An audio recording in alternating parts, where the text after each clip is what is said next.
It's the 3rd of January in the year 2025. It's nighttime in Georgetown, Guyana, 14 minutes after 11. And I was looking at the AFC press conference today with the top brass, if I can remember the head table.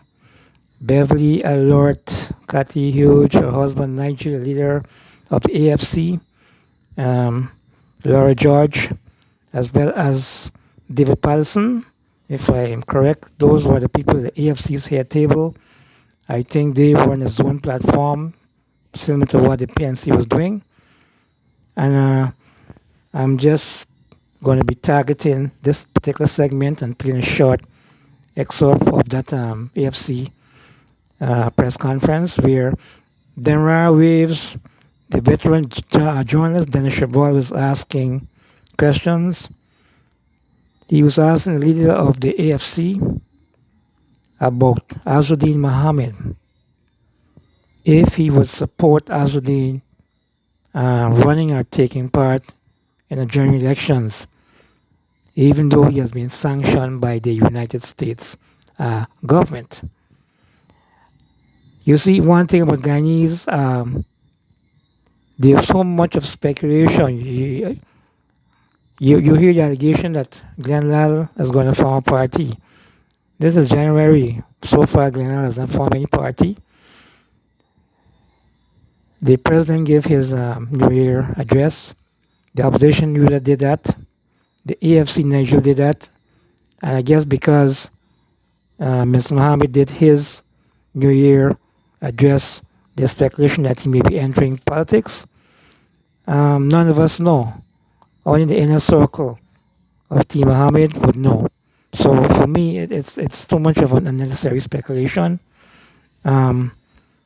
Let's see what's going to happen, but I see that things are going to be hotting up very, very quick. So Nigel is saying that the more people take part in elections to oppose the PPP, the better for Guyana. And Nigel is saying that people have more options, more choices of people to challenge and bring down the PPP. So you can look at the video and then you can decide for yourself.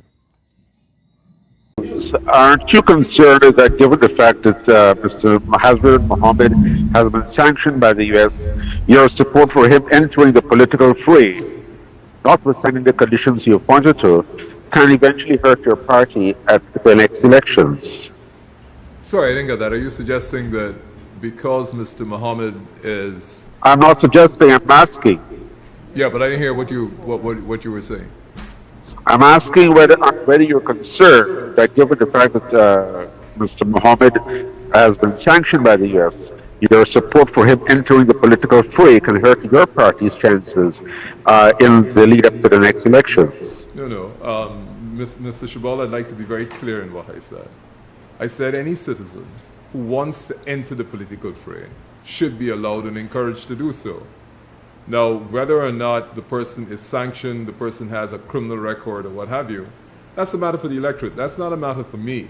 It's not a matter for the Alliance for Change. What we are saying, however, is that if a citizen wants to enter, whatever challenges they may have, the public will be aware of them. And so we're not supporting Mr. Mohammed, but we're certainly supporting if Mr. Mohammed wants to go into politics, he should be free to do so. And we believe the wider the choices the Guyanese people have, the better it is for them. For too long, we've had very limited choices. So I don't know if that addresses the question you asked. Yes, it does, Mr. Hughes. And as I have the floor, please, can you say whether your party is going to coalesce with the APNU and on what conditions? Dennis, my response to your earlier question months ago on this matter remains unchanged. We have not reached that stage. We are not at that stage at the moment. We are still listening and grounding. And so I regret there's been no change in our position. Thank you very much. And can I invite Shamar Musa to ask your question? Yes, good afternoon. From our Music Guyana Chronicle. I just have two questions, two quick questions, if I'm allowed to just go with both of them quickly. Yes, please go ahead. The first question. It has been widely reported that the US Exim Bank's announcement of the loan approval for Guyana proves that the AFC was indeed spreading misinformation. How does the party justify its actions? And are the members prepared to apologize for its statements that are being widely criticized as misleading? And my second question, Mr. Hughes, you recently said that the delay in reviewing the party's role in the attempts to influence the outcome of the 2020 elections was as a result of not having a response from GCOM. However, GCOM denied those claims and said that it was, in fact, the ASC that hadn't responded to the commission. Is the party dodging accountability? And with GCOM's clarification, would this review be conducted soon? First of all, let me say this. The party does not dodge accountability. From the time I was elected, I said that we are going to conduct that review. We are committed to conducting the review, and I certainly didn't say it was because of GCOM, that's why we were delayed. We are conducting that review. What I will say is when we start the review, the members of our party will know. This is not going to become a public spectacle, but it's certainly going to be a very robust internal review process. So I don't know if that addresses your question. I believe the second question you asked was in relation to the gas to energy. David, you want to take it or are you going to take it? Well, my answer, Sorry. Here you go. my answer remains the same. I think that though this is a running question, and I think that though that the facts are there. There was a premature announcement that it was approved.